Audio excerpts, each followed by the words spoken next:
You know, in my career I've seen armadas, invasions, even full-scale planetary glassings.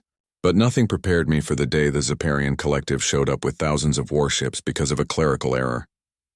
Their war master declared a 30,000-year truce over, one we never knew existed. Now imagine staring down extinction because someone misfiled a report 3 millennia ago.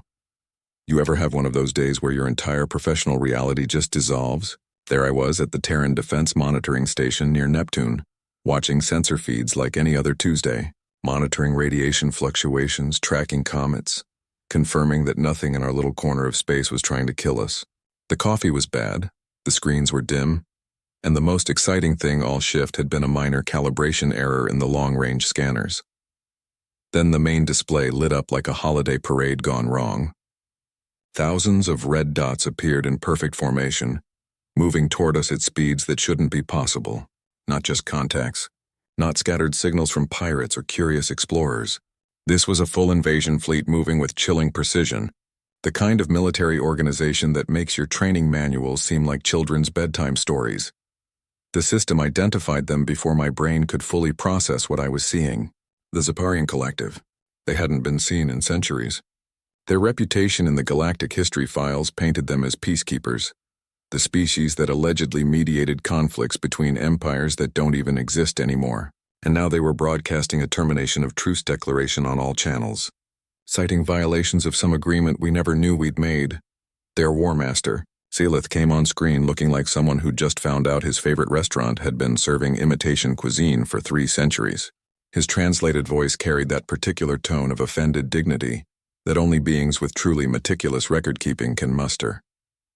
He demanded to know what our historical archives showed about the Great War of the Tidy system, and I had to admit we didn't have any records of such a conflict. The silence that followed could have frozen hydrogen. Here was this powerful military commander, surrounded by enough firepower to turn our solar system into a particularly interesting asteroid field, and he seemed genuinely hurt that we didn't remember enslaving his ancestors. We weren't facing annihilation.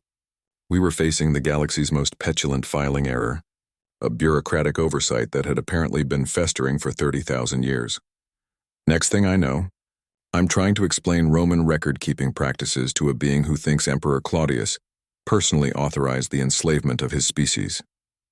I'm describing how Earth's historical preservation works, how we have gaps in our knowledge, how much was lost during various dark ages and information collapses. Meanwhile, his entire civilization had apparently been maintaining perfect records of a war we never fought, preparing for revenge against an enemy that might not even be us. The sheer absurdity of the situation started to sink in. Their ships could have reduced us to component atoms in minutes, but they wanted to talk about archival consistency first. It was like being threatened by a librarian with a fusion cannon who's upset about your overdue books from 3 millennia ago. Here's where things got truly absurd.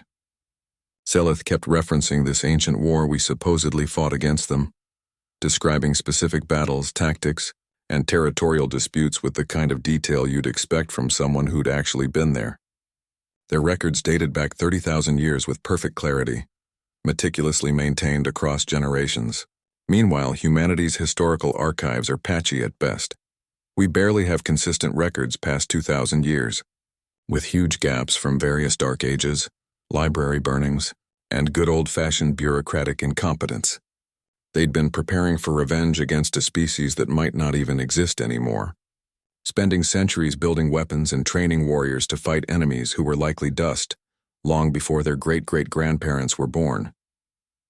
I mentioned Emperor Claudius's administrative reforms as a kind of dark joke, explaining how even ancient Rome had trouble keeping its paperwork straight. Zealith didn't laugh. He just stared at me with that unblinking alien gaze, clearly wondering why we weren't taking our impending destruction more seriously. Imagine building your entire civilization around avenging a wrong against the wrong people. Every cultural tradition, every military academy, every historical text all pointing toward a conflict that never actually happened with the species you think it did. It's like preparing your whole life to fight your neighbor over a property line dispute, only to discover you've been living on the wrong street the entire time. Meanwhile, Elena started pulling up star charts and cross-referencing their coordinates with our astronomical records. She found something that made the whole situation even more ridiculous. The Tieti system they kept referencing wasn't even near ancient Earth, during the time period they claimed we'd fought them. The stellar drift calculations showed it would have been halfway across the galaxy, 30,000 years ago, moving in entirely the wrong direction for any conceivable contact with early humans. Their entire war doctrine was based on a historical typo, a clerical error that somehow survived 30 millennia of record-keeping, without anyone bothering to double-check the basic astronomy. That's when I realized we weren't dealing with warriors. We were dealing with archivists with weapons, bureaucrats who'd become so obsessed with their perfect records that they never stopped to question whether those records actually matched reality. They had thousands of ships, advanced weaponry, and military discipline that would make any terrestrial general weep with envy, but their entire strategic foundation was built on a mistake someone made filing reports 3,000 years ago. The most dangerous military force we'd ever encountered turned out to be the galaxy's most heavily armed historical society, and they were about to destroy us because their archives didn't include a simple fact-checking protocol. This is where my career nearly ended before it pivoted. Zelith formally demanded our surrender terms, his voice carrying that particular resonance that suggests someone expects immediate compliance. Standard Terran Defense Protocol Article 14 clearly states you're supposed to threaten mutual destruction in this situation. Activate doomsday protocols. Make them understand the cost of attacking us would be unacceptable. But threatening to turn two civilizations into cosmic dust over what was essentially a filing error seemed like using a supernova to light a candle. The sheer disproportion of response bothered me more than the impending destruction itself. So I said the first thing that came to mind, which probably violated about 17 different regulations. I told him Earth had some great tourist spots. The silence that followed was the kind of profound quiet you only get when several thousand military personnel simultaneously stop breathing. Elena looked at me like I'd just suggested negotiating with interstellar parasites over tea and biscuits. Her expression communicated quite clearly that my career prospects were now approximately as promising as a snowball's chances in a supernova. Zelith actually asked for clarification, his translator struggling with the concept of recreational travel, so I doubled down on the insanity and started describing Disney World. I explained the rides, the characters, the peculiar human tradition of waiting in long lines for brief moments of manufactured joy, 3 millennia of war preparations, fleets maintained across generations, weapons designed specifically for planetary assault. And here I was pitching It's a Small World as some kind of intergalactic perspective therapy. The sheer absurdity of the moment felt like reality had developed a software glitch. Then something remarkable happened. Instead of vaporizing us, Zelith started asking about accommodation packages. His tactical officers began inquiring about gravitational compatibility with our amusement rides. The most powerful war fleet in the sector, capable of reducing planets to molten slag, was suddenly debating the merits of different hotel star ratings and whether their physiology could handle roller coasters. Their weapon systems remained powered up, their formation remained impeccable, but their focus had shifted from orbital bombardment to vacation planning. It turned out the Separians had maintained such perfect military discipline for so long that the concept of leisure travel had become practically mythical to them. Their entire culture revolved around war preparation and historical preservation. The idea of visiting another planet for anything other than conquest or archival research seemed both novel and strangely appealing. Their tactical displays began showing calculations for atmospheric entry protocols that wouldn't disturb tourist areas, and their communications officers started requesting brochures. Here's where we discovered their real problem. Zelith admitted they had all this military hardware and nowhere to actually use it. Their entire economy was built around a war that never happened, their society structured for a conflict that existed only in their meticulously maintained but fundamentally flawed archives. Thousands of warships, millions of trained warriors, generations of tactical expertise, all designed for an enemy that not only didn't exist anymore, but might never have been the right enemy to begin with.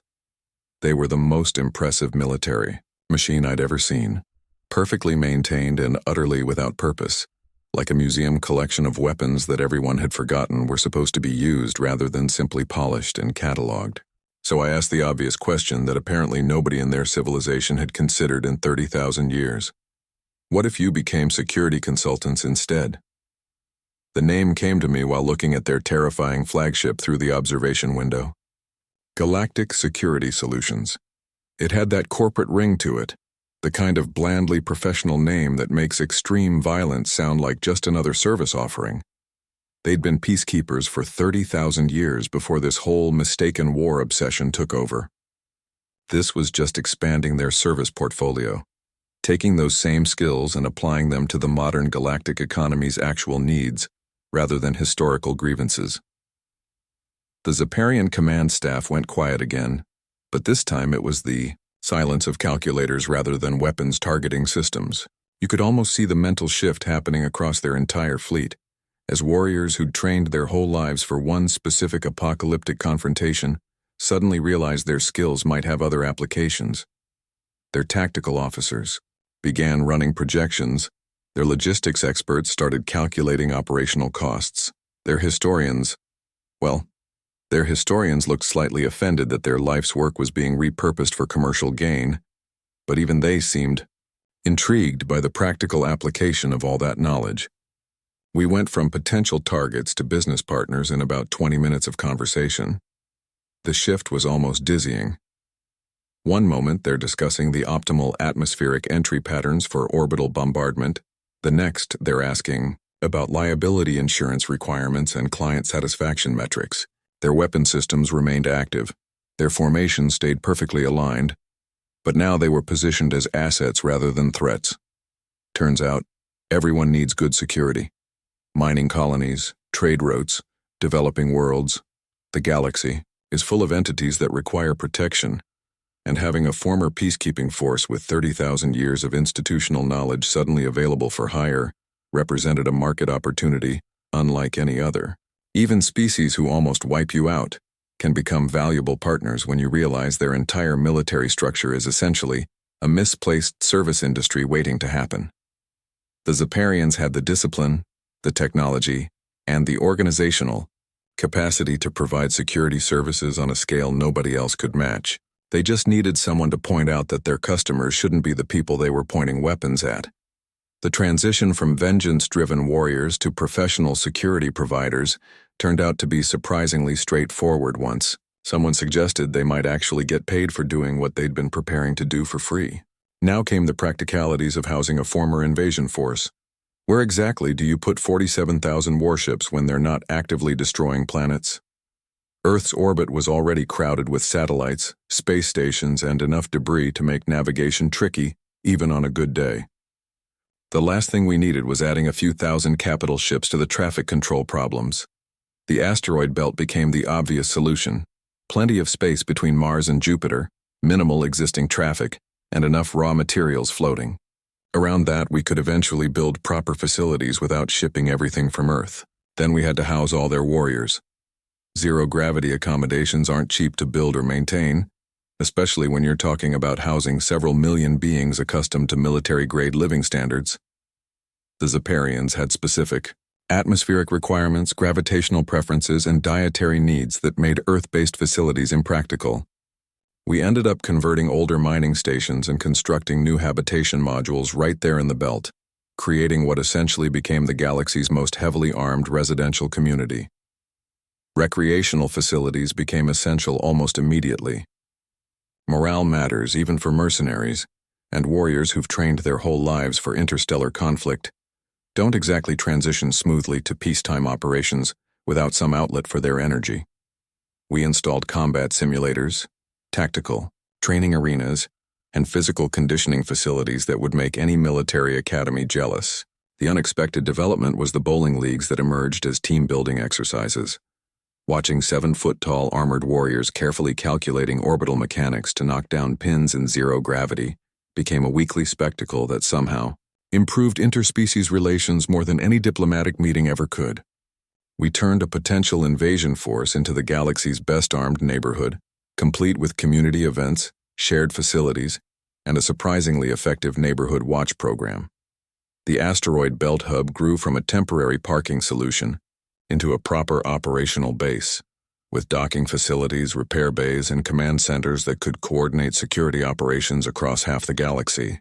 The warriors who'd been preparing to glass our planet were now complaining about the quality of the recreational facilities and requesting better food options in the commissary. Next challenge, explaining to Earth's various governments why we do, essentially invited a former enemy fleet to take up permanent residence in our solar system. The emergency council meeting was exactly as chaotic as you'd imagine, with representatives demanding explanations for why there were now 47,000 warships parked in what had previously been considered neutral territory. I had to explain how having the galaxy's most powerful security force based in our backyard actually made us safer than we'd ever been, how their presence deterred any potential threats, and how their operational needs would create economic opportunities across the system. The discussion lasted 14 hours and involved more political maneuvering than the actual negotiations with the Zeparians had required. Eventually they agreed, though I'm pretty sure half of them still don't understand how we went from imminent destruction to hosting the universe's most dangerous homeowners association. This might be the most bizarre part of the whole operation. The Zeparians had 47,000 battle hymns specifically about destroying humanity, each one more creatively violent than the last. Their musical tradition had apparently evolved, alongside their military preparations, with generations of composers working exclusively on songs about our impending annihilation. The melodies were actually quite impressive. Complex harmonies, intricate rhythm patterns, the kind of musical sophistication you'd expect from a culture with 30,000 years to perfect their art. The lyrics, however, presented something of a public relations problem. Not exactly appropriate for corporate marketing materials. Their verses involved boiling oceans, turning cities to glass, and various creative descriptions of human extinction that would make most clients reconsider their security contract options. The songs detailed specific methods of planetary destruction with the kind of joyful enthusiasm that suggested the composers had genuinely enjoyed their work. We're talking about choruses celebrating atmospheric ignition protocols, bridges about orbital bombardment techniques, and refrains that essentially amounted to musical instructions for genocide. I suggested we might need to strip out the genocide bits and add some corporate buzzwords instead. The Zeparian cultural officers looked at me like I'd suggested painting their warships pink and covering them in decorative glitter. Their musical traditions were sacred, apparently, even when those traditions involved graphic descriptions of melting human flesh. We had to explain that while the tunes were great, the lyrical content might make potential clients somewhat uncomfortable during contract negotiations. The marketing team created focus groups to test new versions, which was probably the strangest market research project in galactic history. They'd play the original hymns with lyrics about exterminating entire species, then play revised versions with the same melodies but new words about strategic partnerships and operational excellence. The researchers watched through one-way mirrors as test subjects reacted to songs about rivers of blood versus songs about stakeholder value creation. Glory through strategic partnership tested significantly better than rivers of enemy blood across all demographic groups. The revised lyrics kept the martial cadence and powerful musical structures, but replaced descriptions of planetary destruction with phrases about client satisfaction and operational reliability. The melodies that had once inspired warriors to commit genocide now motivated them to provide excellent security services and maintain professional standards. Turns out, most clients prefer their security providers without genocidal messaging in their corporate anthems. Mining consortiums looking for asteroid belt protection didn't particularly want to hear songs about the glorious destruction of civilizations during contract signings. Trade route authorities preferred their security forces to sing about vigilance and professionalism rather than the artistic merits of various weapon systems. The Zeparians eventually adapted, though their musicians still occasionally slipped into the old lyrics during particularly energetic performances, usually followed by awkward apologies and quick musical transitions. Back to the approved corporate versions, we ended up with a musical catalog that maintained the cultural heritage of their warrior traditions, while making it acceptable for interstellar business relations. The songs still sounded martial and impressive, still conveyed discipline and power, but now they talked about protecting assets rather than destroying them. The transition from war hymns to corporate anthems turned out to be surprisingly smooth, once everyone agreed that lyrics about glassing planets didn't really align with modern security services branding guidelines. Here's where the bureaucrats finally got interested. Admiral Chen called me into his office, the kind of sterile government space that makes you feel like you're already in trouble before anyone says a word. He wanted to know what Earth actually gets from hosting what essentially amounts to franchising our planet to a former enemy. His expression suggested he expected me to explain why we shouldn't be court-martialed for inviting an invasion fleet to take up permanent residence in our solar system without proper authorization from 17 different oversight committees. The tension in the room could have powered a small starship. We were essentially running an unapproved extraterrestrial mercenary operation from our backyard, with all the diplomatic complications and security implications that entailed. Chen kept asking about oversight protocols, chain of command issues, and what exactly prevented our new tenants from deciding to resume their original mission of planetary destruction once they got bored with security work. Then the financials flashed up on the screen. 40 billion credits in projected first-year revenue from Galactic Security Solutions operations, with Earth taking 15% off the top plus licensing fees, insurance premiums, and various service charges. The numbers kept scrolling. Infrastructure usage fees, refueling rights, transit tariffs, technology licensing agreements. The spreadsheet looked less like a defense briefing and more like a corporate earnings report from the most successful startup in human history. Suddenly, defense budgeting became much easier to justify. Chen's skeptical frown began to soften as he saw the projected cash flows. The same governments that had been arguing over military funding for decades suddenly found themselves looking at revenue streams that could finance entire space programs without raising taxes.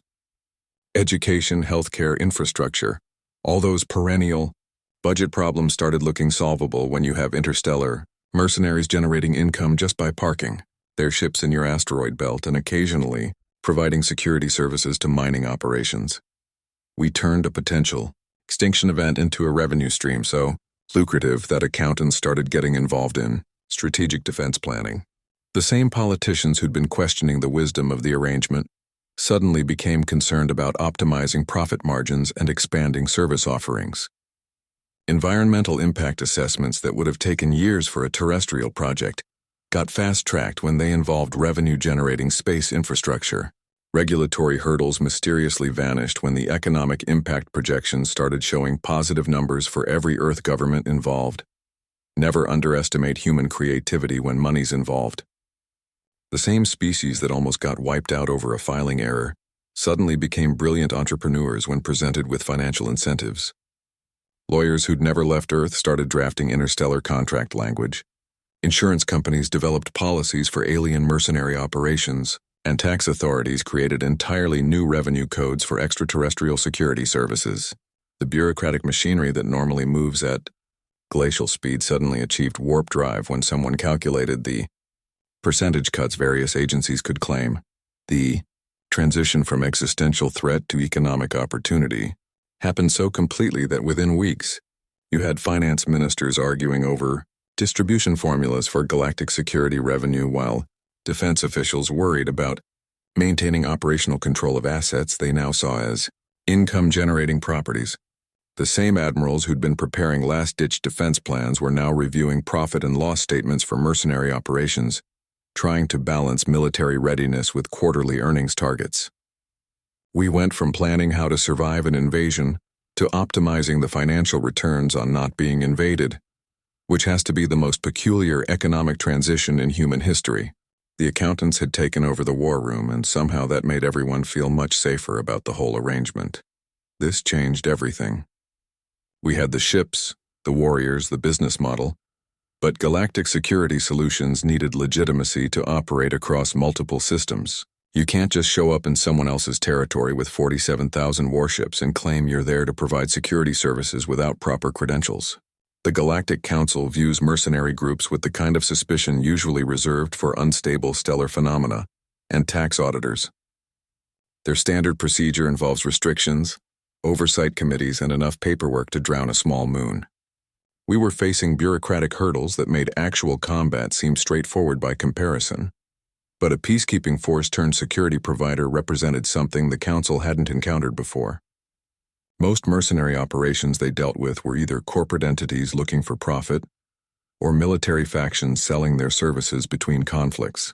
We were offering something different, a species that had accidentally transitioned from preparing for genocide to providing professional security, with all the institutional discipline and historical knowledge that came with 30,000 years of military tradition.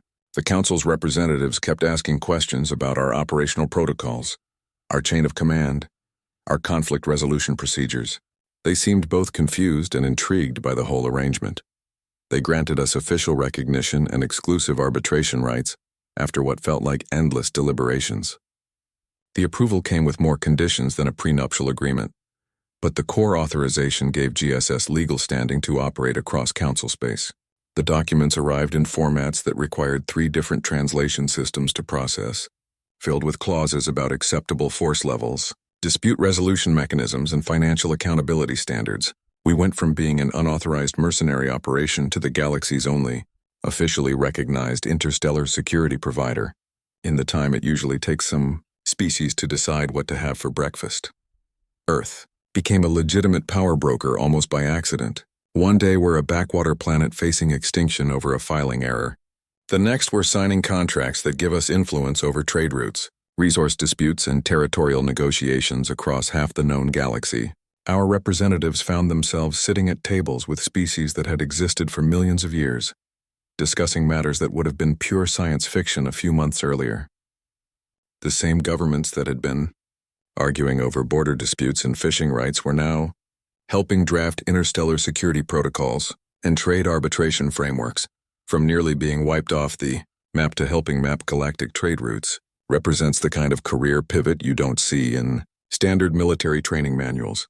Our navigation specialists started working with cartographers from a dozen different species, updating star charts that hadn't been revised in centuries. Our economists began analyzing interstellar trade flows that made Earth's entire economy look like a neighborhood lemonade stand. The same officers who'd been planning last-ditch planetary defense strategies were now coordinating security for mining operations in systems we hadn't known existed a year earlier. The Council's stamp of approval meant we could operate without constant scrutiny, deploy forces across multiple jurisdictions, and negotiate contracts that would have been impossible without official recognition.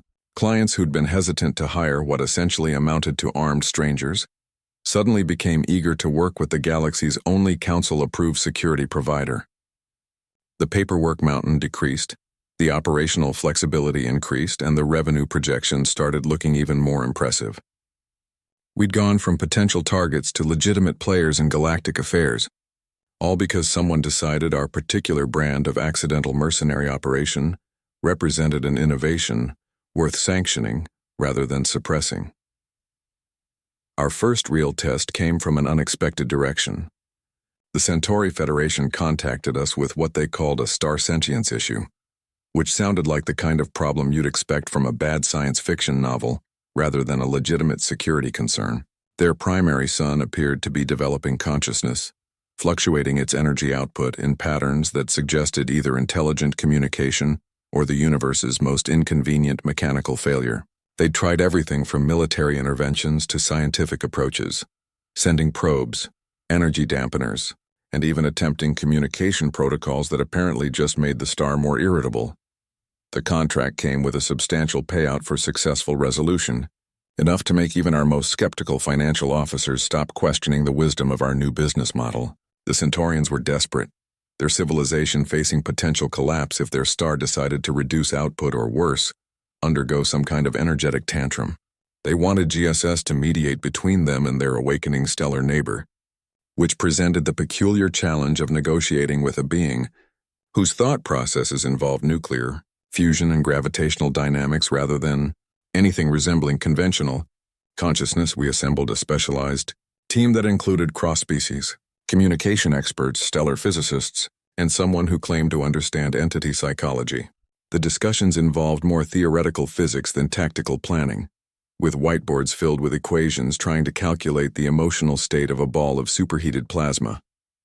Standard negotiation techniques seemed laughably inadequate when your counterpart doesn't have ears, eyes, or anything resembling a nervous system. Then someone remembered the Zeparians' extensive historical archives included contingency plans for dealing with large-scale energy beings. It turned out that 30 millennia of war preparation involved planning for every conceivable scenario, including sentient celestial objects that might interfere with military operations. Their strategists had apparently developed protocols for communicating with stellar entities, using energy patterns and gravitational fluctuations rather than language. The same warriors who'd been preparing to destroy Earth now found themselves consulting ancient manuals about diplomatic relations with conscious stars. We sent Zeparian negotiators who understood the peculiar language of stellar consciousness. Their approach involved carefully modulated energy emissions and precisely timed gravitational pulses, a form of communication that looked like abstract art, but apparently conveyed meaning to a being whose thought processes occurred at the quantum level. The negotiations took weeks, with our team watching as the Zeparians essentially tried to reason with a star using mathematics and physics rather than words. The resolution involved establishing what amounted to a bilateral agreement between a civilization and its home star. The Centaurians agreed to certain orbital adjustments and energy consumption patterns, while the star maintained stable output within agreed parameters. The contract completion brought significant revenue and established our reputation for handling unconventional security challenges. Turns out, 3 millennia of obsessive war preparation includes developing solutions for problems nobody else even knew could exist, proving that even misplaced military obsession can yield unexpectedly useful expertise when applied to the right problems. Then the practical contracts started rolling in. The Spiral Arm Mining Guild contacted us about their security problems out in the asteroid fields. They'd expanded operations significantly, digging deeper into resource-rich belts where established security protocols hadn't quite caught up with the risks. Pirate activity had increased proportionally with mining expansion, creating a situation where valuable operations were increasingly vulnerable to organized raids. The Guild's security teams were competent enough for standard operations, but they lacked the specialized training for the particular challenges of zero-gravity combat. Environment standard security forces tend to struggle with spatial operations because they're trained for planetary conditions. Gravity affects everything from how you move to how weapons function, to how you position yourself defensively. Take away that constant downward pull, and most conventional tactics become not just ineffective but potentially dangerous. Pirates operating in the asteroid belts had adapted to these conditions, using the complex terrain of rotating rock formations and shifting orbital paths to their advantage. They'd developed tactics that made traditional security responses look clumsy and predictable. Zeparian warriors practically live in zero-G environments. Their ships, their training facilities, even their recreational activities are designed around spatial operations without consistent gravity. They understand momentum in ways that planetary species never quite master. How to use micro-thrusters for precise movements, how to calculate trajectories in 3 dimensions while accounting for multiple gravitational influences. Their combat drills involve navigating through asteroid fields while maintaining formation and engaging targets, which made them ideally suited for the mining guild's requirements. We provided security that actually understood spatial combat, rather than trying to adapt planetary tactics to space. The Zeparians deployed patrol patterns that used the natural cover of asteroid formations, established early warning systems that monitored approach vectors most species wouldn't consider, and implemented response protocols that accounted for the peculiar physics of combat without gravity. Their presence alone served as a deterrent. Pirates who'd been freely operating in the region suddenly found themselves facing opponents who knew the environment better than they did. Miners got protection that actually worked. Warriors got purposeful work that utilized their specific training, and everyone won. The contract terms included performance bonuses for maintaining security without disrupting mining operations, which motivated the Zeparians to develop increasingly sophisticated approaches to threat detection and prevention. They started running training exercises for the mining crews too, teaching them basic spatial awareness and emergency procedures that reduced accidents along with improving security. The arrangement demonstrated how specialized military expertise could be repurposed for civilian applications when the right circumstances aligned. Warriors who'd trained for interstellar conflict found satisfaction in protecting industrial operations.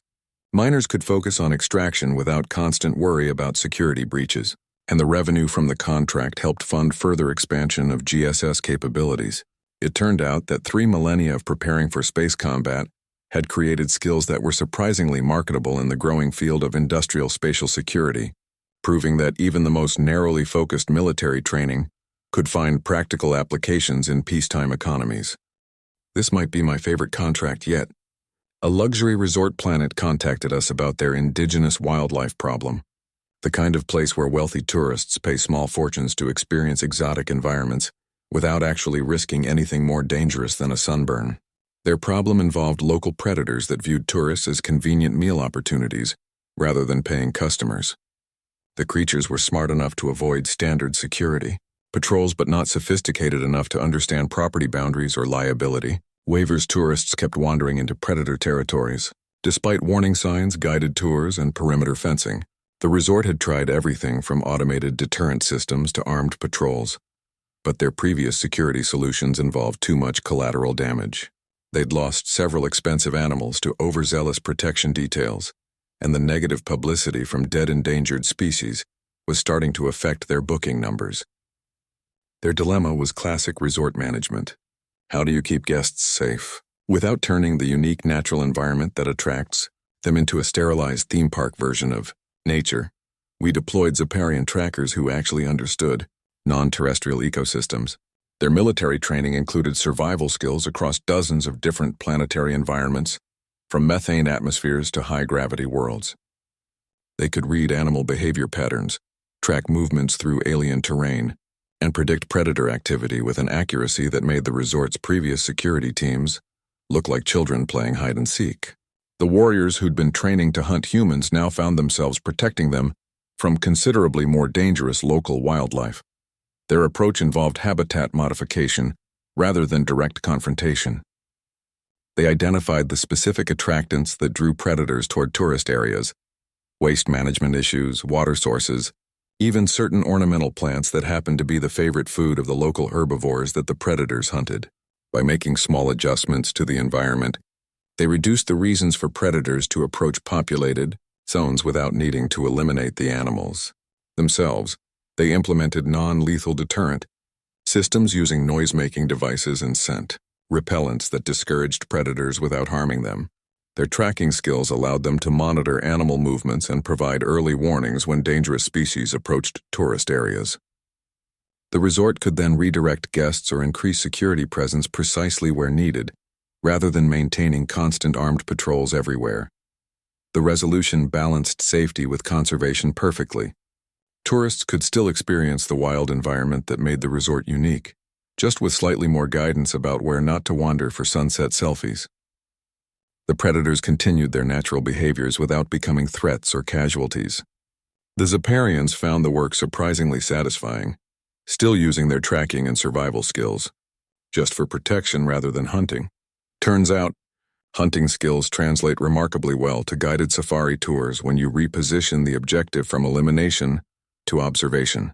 The same warriors who could silently stalk prey through alien jungles now lead tourist groups on wildlife viewing expeditions, pointing out interesting behavioral patterns and ensuring everyone maintains safe distances. Their ability to predict animal movements makes them excellent guides, and their constant situational awareness means they can respond instantly if situations become dangerous. The contract proved even more profitable than anticipated when the resort added premium guided safari packages featuring former military trackers. Guests willingly paid extra for tours led by professionals who could actually explain predator behavior rather than just reciting scripted information. The Zeparians found they enjoyed showing tourists their natural environment almost as much as they'd enjoyed preparing to destroy artificial ones. The arrangement demonstrated how military skills could be repurposed for peaceful applications when someone creative enough examines the underlying capabilities rather than just the intended applications. Culture becomes our unexpected export when you least expect it. Their entertainment division started adapting the war hymns into actual performances, which seemed like trying to turn weapons manuals into poetry readings. The original songs were designed to prepare warriors for combat through psychological manipulation, using complex harmonic structures that could apparently motivate soldiers while terrifying enemies.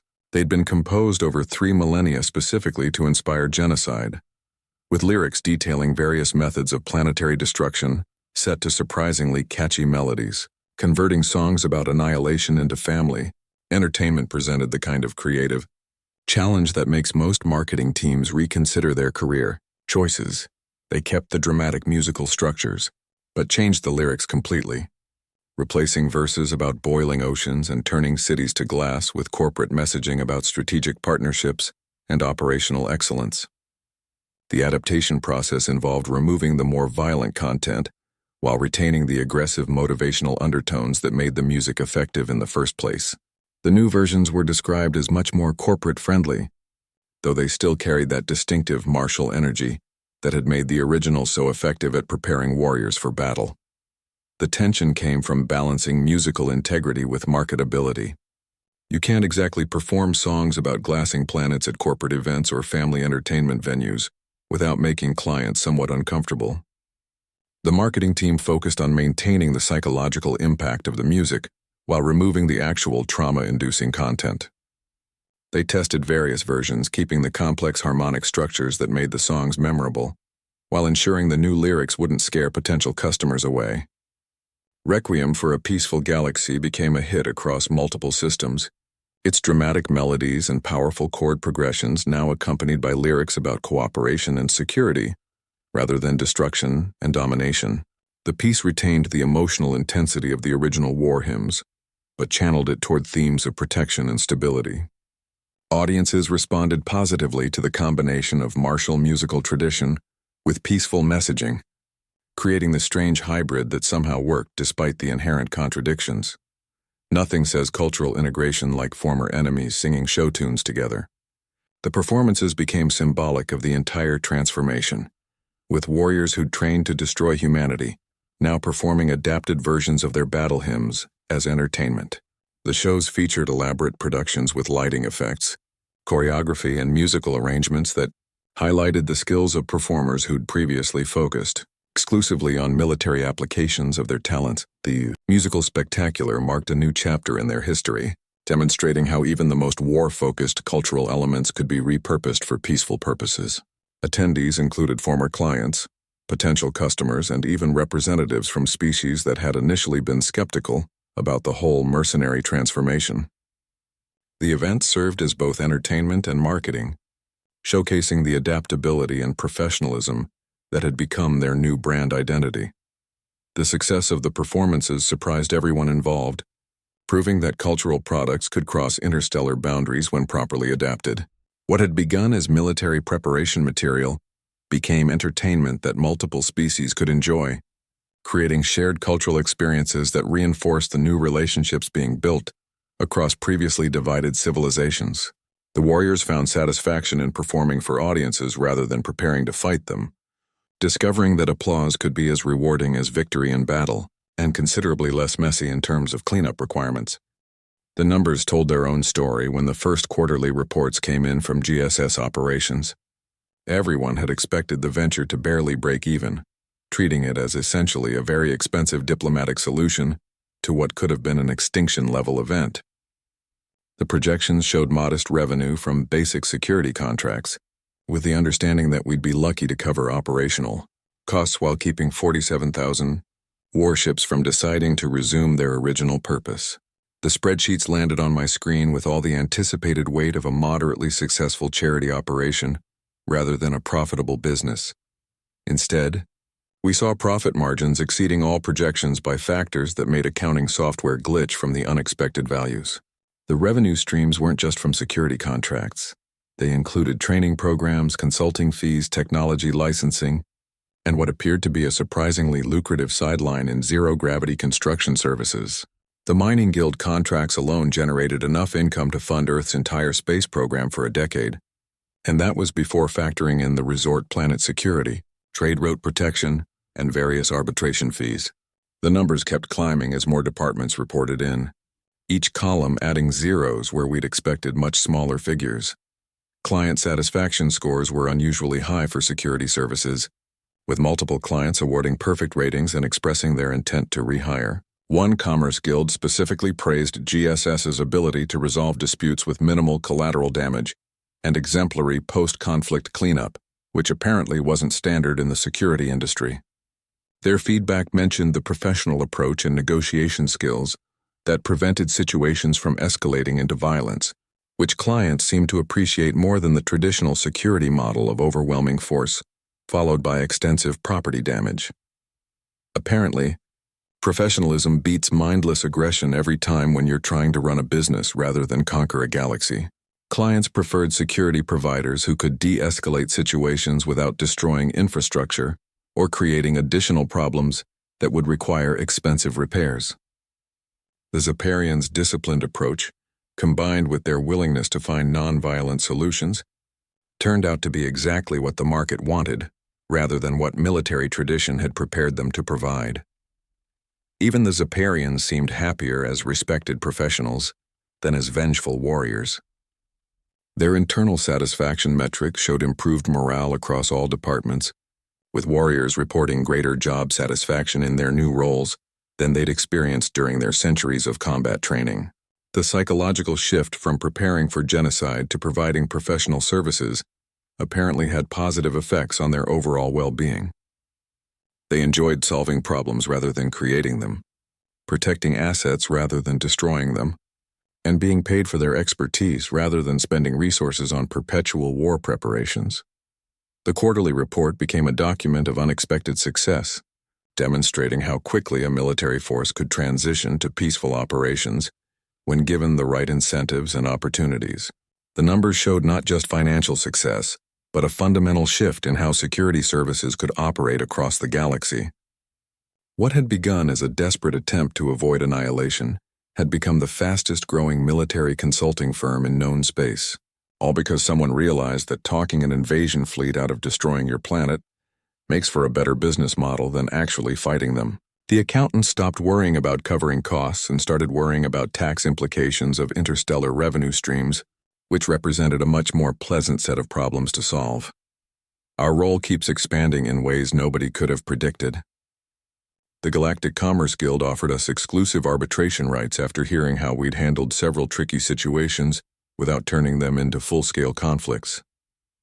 They'd been watching our operations, apparently impressed by our ability to resolve disputes that typically ended with property damage and diplomatic incidents.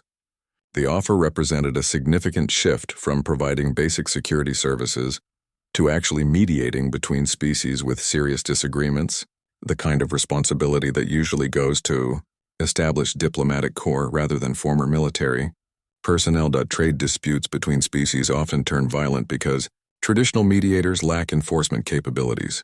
You have two civilizations arguing over mining rights or trade routes, both convinced they're in the right, and there's nobody with the authority or power to make them actually negotiate seriously. The existing mediation systems relied on goodwill and voluntary compliance, which works fine until someone decides they'd rather fight than compromise. Without consequences for bad behavior, negotiations frequently break down into conflicts that damage infrastructure and disrupt commerce across multiple systems. We provide neutral ground with professional security presence that changes the negotiation dynamics completely. Our arbitration facilities in the asteroid belt offer a secure environment where both parties know they're being observed by impartial professionals who can enforce agreements. The Zeparians maintain a visible but non-threatening presence during negotiations, their disciplined warriors serving as a constant reminder that violence won't be tolerated, but professional discussion will be protected. The setup creates this interesting psychological environment where everyone knows the rules will be enforced, but the enforcement won't be arbitrary or biased. Parties tend to negotiate seriously when surrounded by professional warriors who clearly know how to handle situations if they deteriorate. The atmosphere in the negotiation chambers becomes focused and businesslike, with posturing and threats replaced by actual problem-solving. Delegates who might otherwise try to intimidate each other instead concentrate on finding workable solutions, aware that theatrical displays won't impress the security personnel monitoring the proceedings. The knowledge that someone will actually enforce the agreed terms makes everyone more willing to compromise. Turns out, the threat of violence prevents actual violence when managed properly by professionals who understand escalation dynamics. The Zeparians' military training gives them insight into how conflicts develop and how to de-escalate situations before they become violent. Their presence serves as both deterrent and reassurance. Parties know that security will intervene if necessary, but they also trust that the intervention will be professional and proportionate, rather than chaotic or excessive. This balance creates the stability needed for genuine negotiation to occur. The arbitration work has become surprisingly effective, with dispute resolution rates that traditional mediators can't match. We're handling everything from territorial disagreements to trade regulation disputes, using the same skills that were originally developed for military operations to facilitate peaceful solutions. The warriors find the work challenging in new ways, applying their tactical thinking to conflict prevention rather than conflict execution. They've become experts at reading negotiation dynamics and identifying when interventions might prevent misunderstandings from escalating. The Galactic Commerce Guild's confidence in our abilities has led to more complex assignments, each building on the success of the previous ones. What began as simple security services has evolved into a comprehensive conflict resolution operation that leverages military discipline for peaceful purposes. The arrangement demonstrates how professional security presence can create the stability needed for diplomacy to work effectively, proving that sometimes the best way to prevent violence is to have someone present who could efficiently execute it but chooses not to. The War Master himself had the biggest change, which really says something when you consider the scale of transformations we'd already witnessed. Zealith admitted their entire civilization was built on a mistake, a fundamental error in their historical records that had shaped 30,000 years of military preparation and cultural development. He used the phrase deeply embarrassing to describe the realization, and coming from a being who'd previously been ready to vaporize our planet over that same mistake, the understatement was almost impressive. 3,000 years of preparation against the wrong enemy created this strange vacuum where their entire purpose had once existed. Generations of warriors had trained, strategists had planned, and their society had organized itself around this singular goal of vengeance against an enemy that turned out to be fictional, at least in terms of their specific grievances. His ancestors died preparing for a war that never needed to happen, sacrificing their lives in training accidents, weapons testing, and the general wear and tear of perpetual military readiness. The weight of that realization settled on him not as anger or frustration, but as this profound sense of wasted potential. The crisis of meaning that followed was something you could actually observe in their operations. Warriors who'd been conditioned for combat suddenly found themselves without an enemy, their entire reason for existence evaporating like mist in vacuum. Their cultural expressions, their battle hymns, their social structures, all built around this singular focus that turned out to be based on a historical misunderstanding rather than actual events. The void left behind was both terrifying and liberating, depending on how you chose to look at it. Zealith found more meaning in building peace than pursuing vengeance, which represented the kind of leadership pivot you don't see in standard military training manuals. His initial embarrassment gave way to practical assessment, then to genuine curiosity about what they could become instead of what they'd prepared to be. The shift wasn't immediate, but you could see the progression in his decision-making. The way he started evaluating opportunities rather than threats, solutions rather than targets. The same strategic mind that had planned planetary assaults now analyzed market opportunities and operational efficiencies. Sometimes realizing you're wrong is more liberating than being right, especially when being right would have meant destroying an innocent civilization. The freedom to reinvent themselves to apply their skills and resources to something constructive rather than destructive seemed to energize him more than the prospect of victory ever had. Their military discipline became an asset in business operations. Their tactical thinking found applications in conflict resolution, and their organizational skills transferred perfectly to managing complex security contracts across multiple systems. The transformation highlighted how leadership can evolve when confronted with undeniable truth, even when that truth undermines everything you've built your identity upon. Zealith's ability to move past the initial shock and embarrassment demonstrated a flexibility that many military commanders never develop. Trapped as they are in their doctrinal thinking and historical precedents, his willingness to embrace a completely new direction for his people, to see potential where others saw only failure, turned what could have been a civilization-ending crisis into the foundation for something unexpectedly successful. The liberation came from abandoning a path that was fundamentally flawed from its inception, from recognizing that continuing down a wrong road just because you've invested time in it is worse than changing direction entirely. Their new purpose provided more satisfaction than their old ambitions ever could have, precisely because it was built on reality rather than historical fiction. The warriors found meaning in protecting rather than destroying, in building rather than breaking, and in getting paid rather than spending resources on perpetual war preparations. Earth's status changed completely in ways that would have been unimaginable just months earlier. We were backwater unknowns before the Zeparians arrived, a species that hadn't even registered on most galactic surveys. Our greatest achievements, landing on our moon, sending probes to other planets, represented the kind of basic spacefaring capability that dozens of species accomplished millennia ago without anyone particularly noticing. We existed in that crowded category of developing civilizations that more advanced species monitor, without actively engaging, the interstellar equivalent of watching nature documentaries about interesting, but not particularly important animals. Most species hadn't even noticed our existence beyond basic cataloging. Our solar system appeared on star charts as an unremarkable grouping around a standard yellow star, notable only for having a planet in the habitable zone. The few exploration probes that had passed through our system decades earlier had filed routine reports about potential for development, then moved on to more promising targets. We were essentially cosmic background noise, the kind of place that might warrant a footnote in galactic histories if we developed sufficiently over the next few thousand years.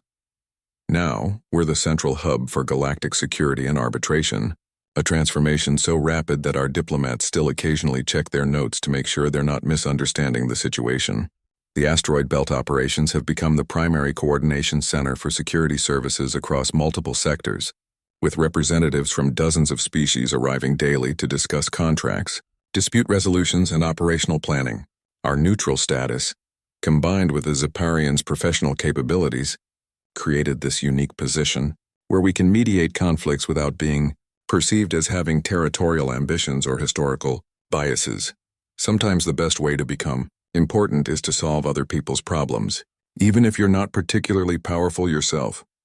Our value came from recognizing what the Zeparians could become rather than what they were, from seeing potential where others saw only threat. The same adaptability that almost got us destroyed became our greatest asset when applied to creating solutions rather than just identifying problems. We provided the neutral ground that other species needed for negotiations, the professional services they required for security, and the innovative thinking that traditional powers lacked. Even if you accidentally created those problems by existing wrong in someone's historical records, the solution still counts. Our mere presence had triggered their response, but our response to their response turned the situation into an opportunity. The same characteristics that made us vulnerable, our relatively recent spacefaring status, our lack of deep galactic entanglements, our creative approach to problem solving, became advantages when applied to the new circumstances. We weren't constrained by centuries of diplomatic precedent or military doctrine, which allowed us to see possibilities that more established species might have missed. The transformation demonstrated how quickly influence can shift when someone provides services that others need but cannot provide for themselves. Our asteroid belt became the place where trade disputes get resolved, where security contracts get negotiated, where species with long-standing conflicts can meet on neutral territory. The warriors who came to destroy us now protect that neutrality, their presence ensuring that discussions remain professional and agreements get enforced. Our backwater planet became the galaxy's most unexpected power broker, simply because we looked at an invasion fleet and saw a business opportunity rather than just a threat. The speed of change still surprises me when I look at the operational reports. 3 months prior, we were staring down extinction from 47,000 warships here to enforce a truce we never knew existed. Our contingency plans involved last-ditch efforts and probable casualties, the kind of strategic calculations that keep defense analysts awake at night. The projection screen showed imminent planetary bombardment scenarios, with calculated casualty estimates that nobody actually wanted to verify through practical experience. We had exactly one advantage. They seemed more offended by our poor record-keeping than actually determined to destroy us. Now we're managing the galaxy's most successful security firm, which represents the kind of career pivot they don't cover in standard military training. The same officers who were preparing evacuation protocols are now reviewing profit margins and client satisfaction surveys. Our tactical analysts shifted from calculating missile trajectories to optimizing service delivery routes across multiple star systems. The transformation happened so completely that new hires sometimes don't believe the origin story until they see the archival footage. Those first tense negotiations, the asteroid belt hub has become a thriving commercial center that barely resembles its original purpose. What started as temporary parking for warships evolved into a proper operational base with docking facilities, repair bays, and command centers coordinating security operations across half the galaxy. The warriors who arrived as invaders now complain about commissary food options and participate in bowling leagues during off hours. Recreational facilities emerged as essential components, with zero-gravity arenas and team-building activities that somehow improved morale more than any military victory ever could. Adaptability beats stubbornness in cosmic relations every time. A lesson more civilizations should probably learn before they end up on the wrong side of a misunderstanding. Our willingness to see potential where others saw only threat turned extinction into opportunity. The Zeparians' flexibility in abandoning 30,000 years of war preparation demonstrated that even the most rigid military structures can evolve when presented with better alternatives. The entire situation proved that solutions often exist outside standard operating procedures, if you're willing to consider possibilities that initially seem absurd. When the universe gives you lemons, make intergalactic lemonade stand security. The phrase became something of a motto around operations, summarizing the approach that turned potential disaster into unprecedented success. We took a flawed situation and rebuilt it into something functional, applying creativity to problems that traditional thinking couldn't solve. The transformation demonstrated how quickly circumstances can change when someone looks at challenges as opportunities rather than obstacles. The 3-month timeline still astonishes everyone involved, from the warriors who became security consultants to the accountants who now manage interstellar revenue streams. What began as a crisis became the foundation for Earth's new role in galactic affairs, all because we chose adaptation over confrontation. The same characteristics that made us vulnerable, our relative newness to spacefaring, our lack of entrenched doctrines, became advantages when applied to innovative problem-solving. Our backwater planet became a central hub simply because we saw potential where others saw only problems. Here's the beautiful twist nobody saw coming. The Zeparians were originally galactic peacekeepers before they became obsessed with their mistaken war preparations. Their historical records, the same ones that contained the fatal error about humanity, showed they'd spent 27,000 years as mediators and conflict resolvers before the paperwork mix-up sent them down this 3-millennium detour into military buildup. They had the institutional knowledge and cultural foundations for peaceful operations buried under generations of warrior training and weapons development, like finding the original architectural plans for a library under what everyone thought was just a particularly well-organized armory. Their war obsession made them forget their original purpose completely, like a surgeon who becomes so fascinated with the scalpel that they forget the actual point is healing patients. The discipline, the organizational skills, the strategic thinking. All these capabilities had been developed for peacekeeping originally, then repurposed for combat preparation when they became convinced we were their ancient enemies. The same traits that made them excellent mediators got channeled into military excellence instead. Their natural talents for conflict resolution twisted into conflict preparation by a historical misunderstanding. By becoming security consultants, they returned to their roots in the most unexpected way possible. Their current operations leverage exactly the same skills their ancestors used for peacekeeping. Neutral assessment of situations, impartial enforcement of agreements, professional management of conflicts, just applied through the framework of a modern security business, rather than traditional diplomatic channels. The warrior training that seemed like such a departure from their original purpose actually enhanced their capabilities, giving them the enforcement credibility that traditional mediators lack.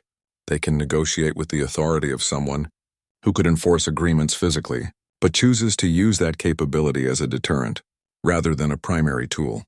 Sometimes, you find your future by accidentally rediscovering your past, though rarely with such dramatic irony involved. The Zeparians became exactly what their civilization was always meant to be. Just through the back door of military preparation, rather than continued development of their peacekeeping traditions. Their 3,000-year detour into war readiness ultimately made them better peacekeepers, giving them the discipline and operational capabilities that pure diplomacy often lacks. The skills developed for destruction became tools for protection. The organizational structures built for invasion became frameworks for security, and the warriors trained for combat became experts at preventing it, just with better marketing and profit-sharing agreements than their ancestors could have imagined.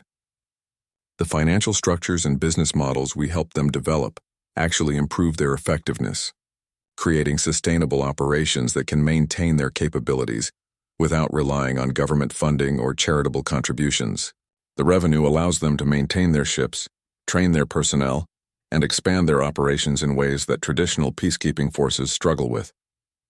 Their ancestors would probably be confused by the corporate structure and profit motives, but they'd recognize the core mission of maintaining stability and resolving conflicts through professional capability, rather than pure diplomacy. The entire situation demonstrates how organizations can lose track of their original purpose while still developing skills that serve that purpose, just applied in different directions. The Zeparians' military discipline made them excellent security providers. Their tactical thinking served conflict resolution perfectly, and their organizational skills transferred seamlessly to managing complex operations across multiple systems. What seemed like a complete departure from their peacekeeping roots actually became the modern evolution of those same principles, just with updated methods and better compensation structures.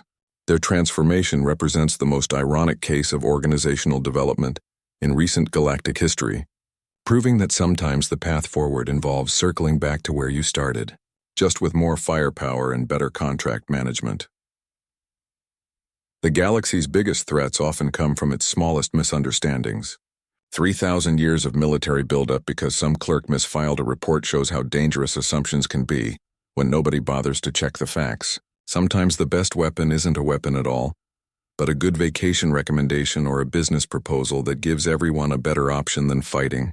Remember that the next time someone tells you your ideas are too absurd to work, what seems ridiculous might just be the solution nobody else was creative enough to consider until you suggested it.